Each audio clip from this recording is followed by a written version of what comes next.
Prior to joining Humana in 2011, Randy was the Director of Crisis and Behavioral Health Technology at Vibrant Mental Health, running New York City's largest crisis hotline as part of the National Suicide Prevention Lifeline. Randy earned his doctorate in counseling psychology from Indiana State University, a master's in counseling from the State University of New York at Albany, and a bachelor's in psychology from Wake Forest University. He's appeared on various news and radio outlets, including WebMD and CNN Radio, and has been featured in articles in the Wall Street Journal, HR Executive Online, and EAP Post, to name a few. He is a member of the International Positive Psychology Association, the American Psychological Association, and the Occupational Clinical Professionals Group. So City Current is so grateful to have him here this morning to assist all of us with maintaining our emotional well-being, not only for ourselves, but for our teams and our families. So please welcome Dr. Randy Martin. Thank you, Kelly. Thanks so much for having me today, Kelly and Andrew. I appreciate it so much. As Kelly mentioned, I'm a licensed psychologist, and we're going to talk about how to support employees in times of uncertainty and how we ourselves can help ourselves and our family members and our friends cope with this difficult time. So we're going to discuss how people respond to ongoing stressful situations, some measures we can take to mitigate that stress level, how we can support employees and organizations using remote work and other strategies, and how the EAP and WorkLife Services that your company may have or may not, but may want to have in the future, could be helpful to you. So people respond in a wide variety of ways to stressful situations. We can feel overwhelmed. I think a lot of us do at this time. Frightened, certainly another very common feeling. Anxious and nervous. Sad, irritable, or angry. You see like a little bit of a gender difference where you see females tending to be more on the sad side and males tending to be more on the irritable or angry side. So that's kind of interesting. We're worried about ourselves, about our loved ones. We may feel a little powerless or helpless in this situation. And these reactions may express themselves in a wide variety of ways, like being anxious about commuting or traveling. Certainly, we've seen a massive decrease in that recently. Anxiety about being around other people. Difficulty concentrating on your work, right, and on the task at hand because you're distracted by your concerns and your worries. Changes in your sleeping or eating patterns. A lot of people have insomnia, but then a lot of other people have hypersomnia where they're actually sleeping more than usual. And so you see these changes happening. And eating patterns, you see people turn to comfort foods. We'll talk a little bit more about that later. People might be a little more easily agitated or quick to anger. And we might be more vigilant, generally have a heightened sense of alertness or jumpiness. People can become preoccupied with the news and focus very much on reading everything they can, which of course helps them spiral down even further into more and more anxiety. And a lot of us are worried about family members or parents or elderly relatives who may be at a special level of risk due to their age or due to their immunosuppressed status. We may have a strong desire to be with our friends and family, and we really can't easily be right now, given the social distancing dictate that's out there. And so we're looking for ways, how to navigate this situation. How can we do this best? One of the most important things that I want to convey today is that people's reactions are very, very different. You're going to see a lot of people react differently to this kind of distressful time based on their emotional and psychological resilience, what sort of part what they were innately born with, and partly skills that they've learned through the course of their lifetime. Their current physical health, their financial security, their social network, how deep and supportive that is, the severity of their local experience, and their access to help. And Also, how people react to a stressful situation has to do with their past traumatic experiences too. Some people might have gone through other very difficult times in their life, like Hurricane Sandy, the recent devastating weather events in Nashville, Hurricane Katrina, the H1N1 bird flu, and the Ebola virus. People may have had past experiences that they found traumatic, and this is re-stimulating their past trauma. So that can make it especially difficult. And then people who already have mental health or substance abuse issues, those mental health or substance abuse issues could be amplified. So you're going to see some people starting to use more alcohol, use more of their drug of choice, relapsing, those who were sober relapsing, and people who have anxiety disorders and depression, post-traumatic stress disorder, OCD and things like that, having a worsening of their mental health condition during this time because of the lack of support and their increased exposure to all these alarming things that we're hearing and seeing daily around us and on the news. A lot of people right now are focusing on more concrete assistance. We're finding a lot of people are calling the EAP and WorkLife Services here for help with financial issues, with childcare issues, with how to take care of their elderly relatives, things like that. They're not as much calling for the counseling piece yet. I think we're going to see a wave of that happening a little bit down the line. But it's also important to point out that people are resilient and people all have natural strengths that they can rely upon. And then we can identify our own strengths and help other people who may be distressed remember that they have strengths too. And one of the things that we often remind clients of is that you've gotten through other tough things before. Let's talk about how you did that. Let's review how you got through that. I'm going to take a break from this PowerPoint for a second and just show you a couple things, some internet articles that I wanted to highlight. This is a Forrester article.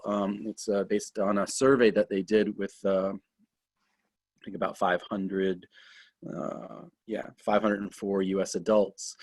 Nearly half of all workers, 41%, are now afraid to go to work compared with 29% 2 weeks ago. This was on March 24th, so that was a week ago. So it's probably even higher now.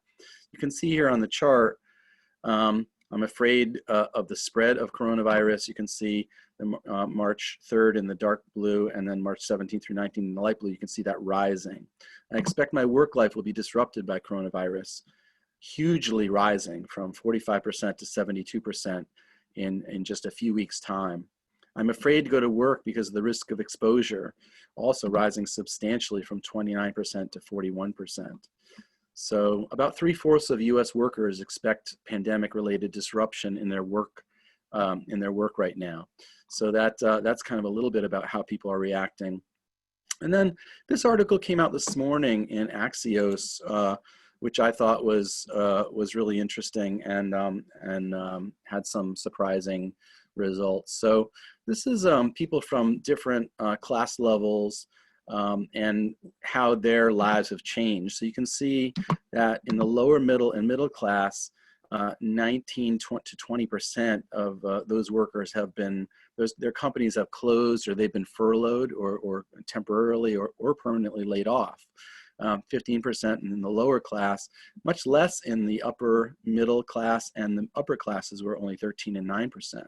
And you can see, of course, people in the middle and lower middle class, those people who are in the service industry, hospitality, restaurant, etc., have to still go to work and provide those services, many of them, and many fewer of them are able to work from home than those in the upper middle and upper classes. And so it becomes even more alarming for those workers because they're exposed to the public and could be very, very worried about exposure in their workplace. And you can see now here's their emotional well-being has gotten worse. Ironically, even though things have been tougher for the lower middle and middle classes, they're actually doing better than the upper middle and upper classes who, despite their work, they're able to sort of toggle to work at home much more easily than some of those in the lower three. still the upper middle and upper classes are more concerned that their emotional health has gotten worse over time, even though it's been harder for the lower middle, and lower classes. So I thought that was kind of interesting, that even though they're doing better and they have better financial stability and less worry about losing their roles, losing their jobs, being laid off, being furloughed, they're worse off emotionally and psychologically. So I thought that was interesting. Let's go back to the PowerPoint. And so it's important to recognize as an employer that you're going to see employees react in a wide variety of different ways to this pandemic and trying to cope with it. This is a widely regarded theory of what people really need in the midst of a crisis. And so we're going to go through this one by one. So the first need is safety, safety being the highest priority. There's physical safety, the sense of being physically safe. And of course, that means safe from getting this illness. And then there's emotional safety, and I would sort of include in this financial safety, which is becoming very important to people right now. And communities, including your work community and your social networks like church or synagogue or other kinds of social groups that you belong to, offer a really important area where we can help each other feel safe.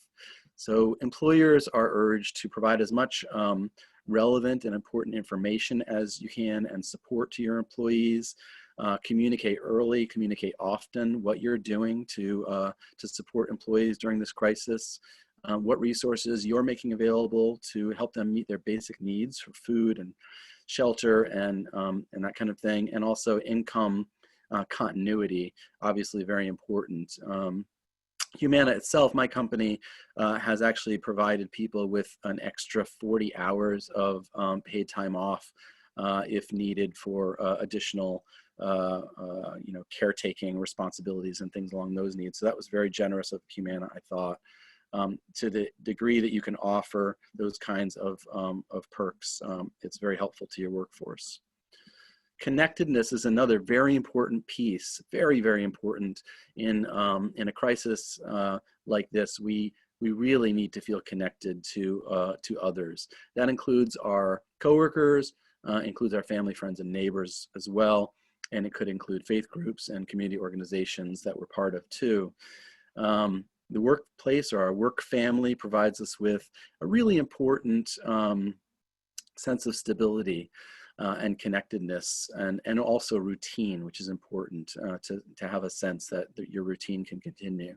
So a lot of workplaces are able to offer virtual connectedness, and some are just using persistent chat. Like we have in my work group, a chat that goes all day long, and much of that chat is work related and people answering each other's questions and things like that. But it's also sort of a water cooler type chat, right? So we're able to talk to each other about just our day-to-day concerns, our worries, our fears, what we're doing to help each other. There's some heartwarming altruistic stories of people making their own masks or making masks and giving them to the community and things like that the team is talking about. So it really offers a sense of being a part of something, which is really important to people in a crisis.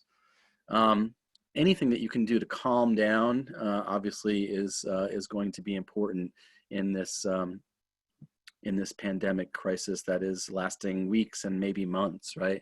What happens for people when they're in a situation like this that is an ongoing stressful situation is they can toggle between what it says here, adrenaline fueled energy, kind of that vigilance and that uptight kind of feeling, and physical exhaustion. So you can go between feeling sort of keyed up and anxious and uptight, and then to feeling just drained and fatigued and exhausted and just tired.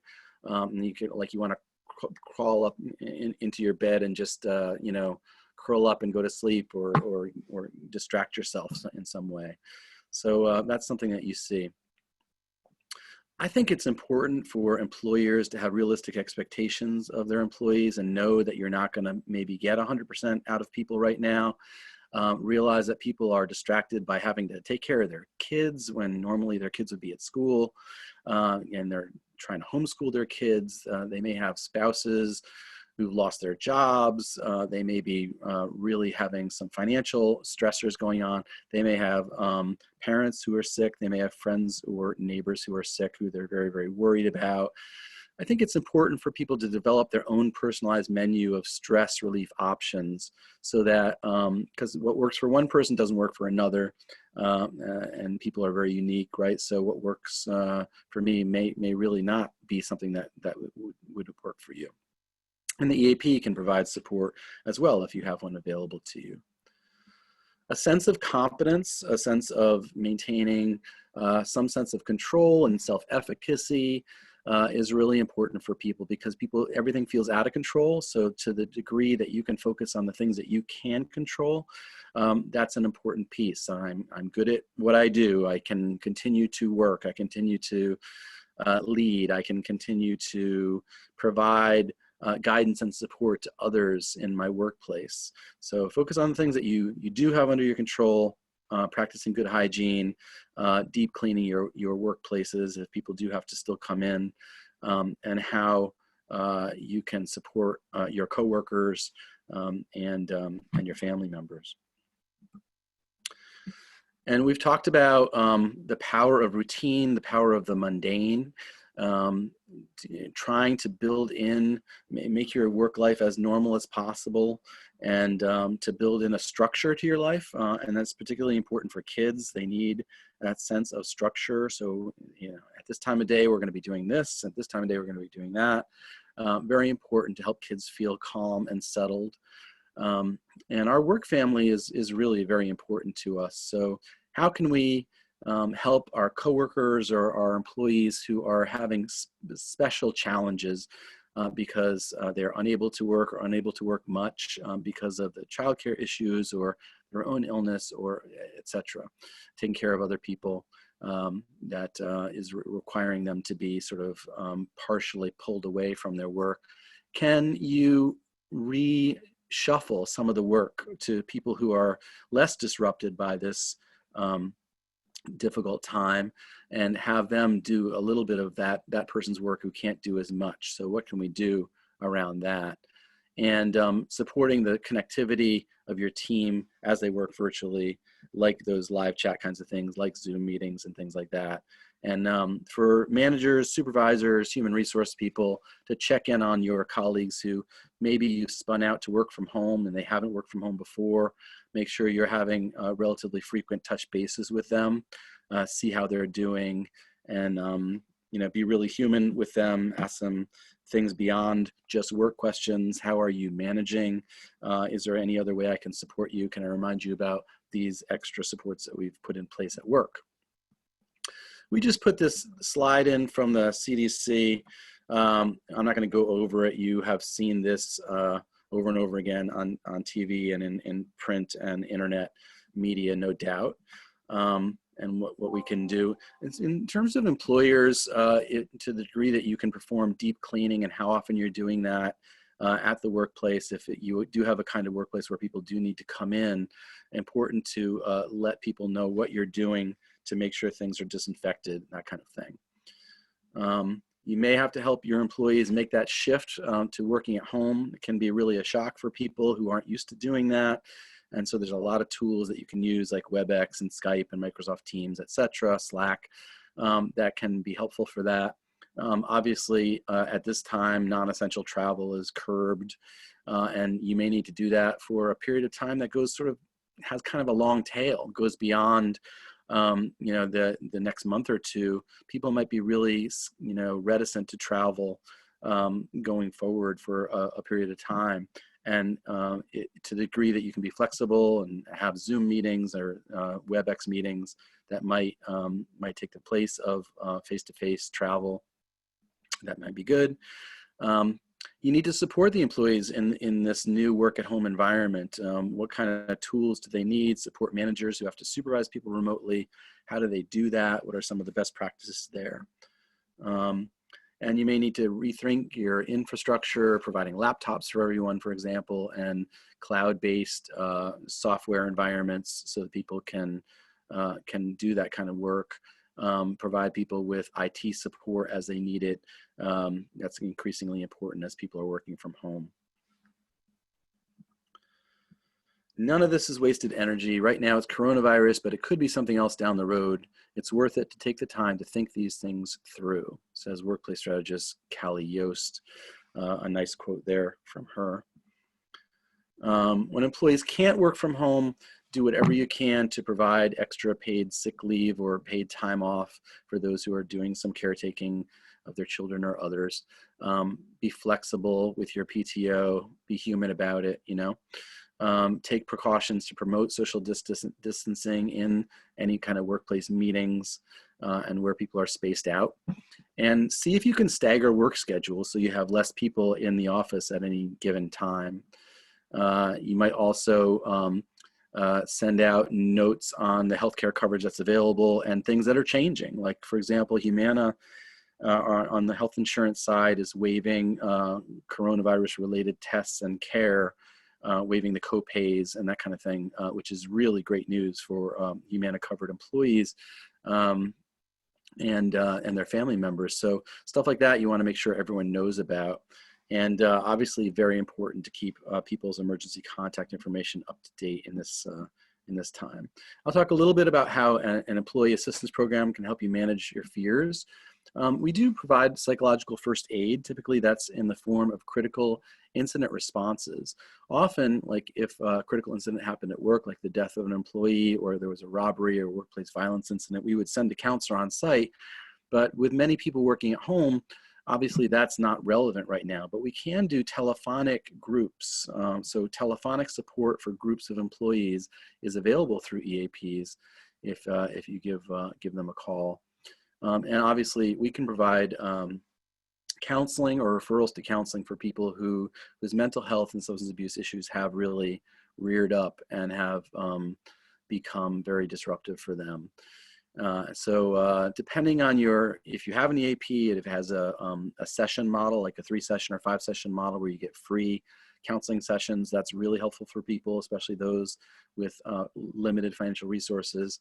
Or your EAP may simply include a referral to their behavioral health insurance or community resources like self-help groups and things like that, many of which are offered virtually right now as well. WorkLife Services is an area of the EAP that is really helpful with pragmatic concerns for caregiving.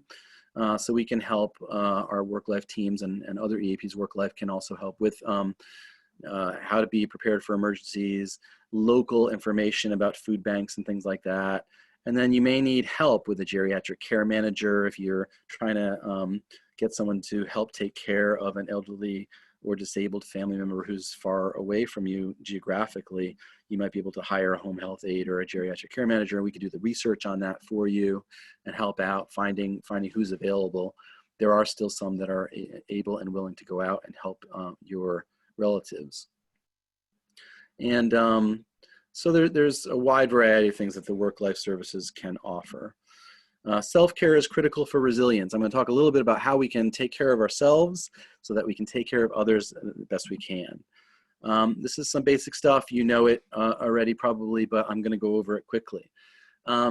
Eat healthfully and stay hydrated. So we want people drinking a lot of water and not a lot of caffeinated beverages, not a lot of soda and sugary fruit juices and things like that. And you want to try, even though you're tempted to, avoid all those comfort foods that we all turn to in times of stress, those carbs, those sugars, those sweet pastries and those chips and all that stuff. That's really, leaves us feeling worse in the long run. It may be comforting on the front end, but really not good for us overall. So to the degree that you can follow Michael Pollan's advice of eat food, mostly plants, not too much. When he says eat food, he means more fresh food, not boxed or canned food, to the degree that you can and to the degree that you can get it.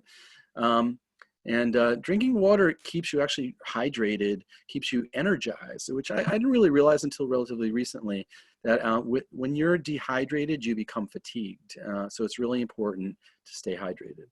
Physical activity. I was talking with Kelly and Andrew before we started. I went for a 3-mile walk this morning. You know, it took me 35 minutes, whatever, 40 minutes to do that. And you can do a workout in really 10 to 20 minutes that is still going to help your mental health for the whole day. So if you can wake up and start doing something before your day starts, that's my recommendation. And don't think you have to do something for an hour and a half. There's this great app that I love called the Johnson & Johnson Official 7-Minute Workout. It's literally a 7-minute HIIT workout, high intensity interval training. So it's really back-to-back exercises, about 14 exercises, 30 seconds long each. I'm not going to lie, it's going to be the hardest 7 minutes of your day. And if you can do it twice, do 14 minutes, that's great. It's going to be tough, right? But in 7 minutes or 14 minutes, you're done. You're done for the day. You're sweating. Your heart is beating. You have gotten a great workout, and it's really going to be a stress reliever. So do whatever you can to sweat every day, and even just get outside, which is also very important. So breathe that fresh air, get outside, go for walks, go for jogs, go for bike rides to the extent that you can. And remember, it does not have to take you a long time to do this. Do it pretty much every day if you can. Sleep hygiene, you know, sleep suffers during difficult periods like this, we know. And so to the degree that you can before bedtime, limit your exposure to news and screens and flipping through your phone and looking at all the alarming things that are going to give you nightmares or make it hard to get to sleep. That'd be great. If you can practice relaxation techniques, you could take a warm shower, warm bath before bed, do some deep breathing, things along those lines. Get that sleep in, because sleep inoculates you from stress. And if you're sleeping, you know, like many Americans, 6 hours, 6.5 hours a night, it's not enough. See if you can stretch that out a little bit to 7, 8 hours or more. Mindfulness, important. So there's this stop method: stop, take a breath, observe thoughts, feelings, emotions, and proceed. When you're starting to get overwhelmed, just stopping and taking a few deep breaths, and even holding your breath at the height of that deep breath can really be great. And there's a great app called the Stop, Breathe, and Think app that provides you with simple exercises that you can do. And we talked about cultivating connections. It's important for people to do whatever you can to stay connected with your friends and your family. So like our family, our extended family, we had like 7 different parts of our family from all different states the other night on Zoom, all together. And having a half-hour talk, and it was wonderful. It was a little chaotic, but it was wonderful. And we've been having, my wife and I have been having like couples talks with other couples that we're close with on Skype and FaceTime and things like that. So think about ways that you can connect with other people, because that's very important. To the degree that you can take a long weekend here or there, a 3 or 4 day step away from work kind of thing, that's great. We talked about spending time outside. What about developing those hobbies that you want to work on a little bit? You want to learn a musical instrument, learn another language, go paint more, do pottery, read more, go fishing, all those things. Get those hobbies in place and do them. That's going to be helpful too. Limit your exposure to news and social media. See if you can practice that digital detox. It's great to sort of only look at reputable sources for your news. There's a lot of misinformation, a lot of alarming information out on Facebook and Instagram and other places that really is full of erroneous information. So you want to stick to venerable news sources and reliable news sources, and try to track your time online and reduce it. You can even use these apps that help you do that. If you see someone who's struggling emotionally in your workplace or a friend or family member, you notice that something's off about them, just ask them directly about it and try to direct them to care. You can direct them to their EAP if they have one, or to local mental health counselor. Almost all mental health counselors are offering telephonic appointments these days, so you don't have to go face-to-face. Some are offering video. So it's pretty easy to find someone who's able and willing to provide sort of a remote support in that professional way.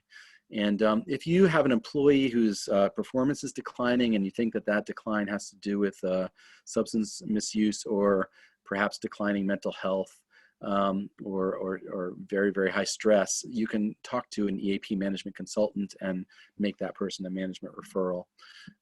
Key takeaways here: employers play a very important role in providing routine and stability and that connection with the work family that we talked about. Do whatever you can to promote policies to prevent the spread of illness.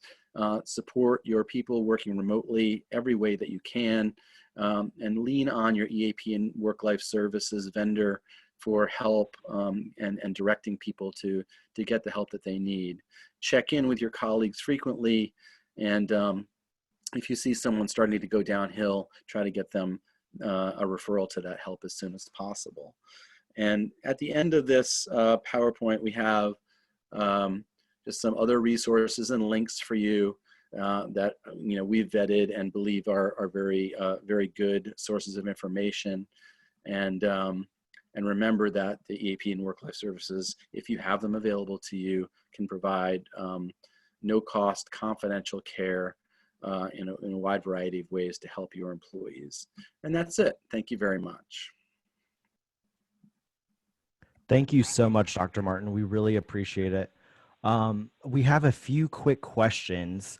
One of them is, how often should employers be communicating with their employees? I would think at a minimum once a week, and ideally in this kind of environment at this time, especially if those employees have been spun out to work at home and they're not accustomed to working at home, you might want to check on a few times a week. Great. And how should parents talk to their children about this? I know that many children are at home, obviously, and they are trying to navigate maybe going to school virtually, but they also notice that maybe their parents, who typically are out of the house during the day, are at home, and even smaller children are wondering, okay, what's going on? What are some sort of coping or conversations we can have with our children? It's a great question, and I used to be a child and family therapist for 18 years before I went into the EAP field, so I have a lot of experience here. Kids need reassurance from parents and caregivers that things are going to be okay, right? So they need a lot of kind of top-down, the government's working on this, local government's working on this, private healthcare, is getting in place, and mom and dad and whoever else in the family are doing everything we can to make sure that our family is safe. And these are kind of some of the things that we have to do. I think acknowledging that this is hard and acknowledging that it's stressful, being really honest, it's hard for me too, and talk about your own feelings of frustration or annoyance or irritability or stress can actually be helpful to kids, because you don't want to sugarcoat it, but you also want to reassure them that you're doing everything that you can in your power to make sure that they're safe. And the other thing that kids really need is routine and structure. So it's really important for them to have regularity and to have, like I said before earlier in this, just a sense of what happens when, and this is how it's going to work. So give them that routine and structure, because unstructured time is difficult for kids. And thank you for providing so many great resources. As you see on this page, everything from American Heart Association to some mental health websites that we can go to. If people would like to reach out to you or Humana, what is some contact information you are willing to provide our audience? Sure, just email me at rmartin15@humana.com. That's rmartin15@humana.com. HUMANA.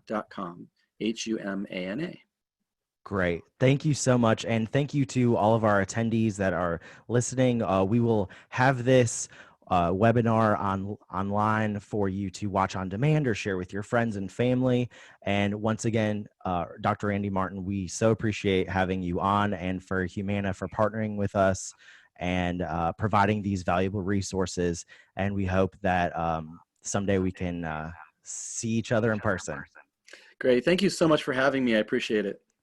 All right, thank you. And if everyone, if you'd like to learn more about this or attend one of our other virtual webinars, you can check us out at citycurrent.com or follow us on our social media accounts at citycurrent. Thank you all so much.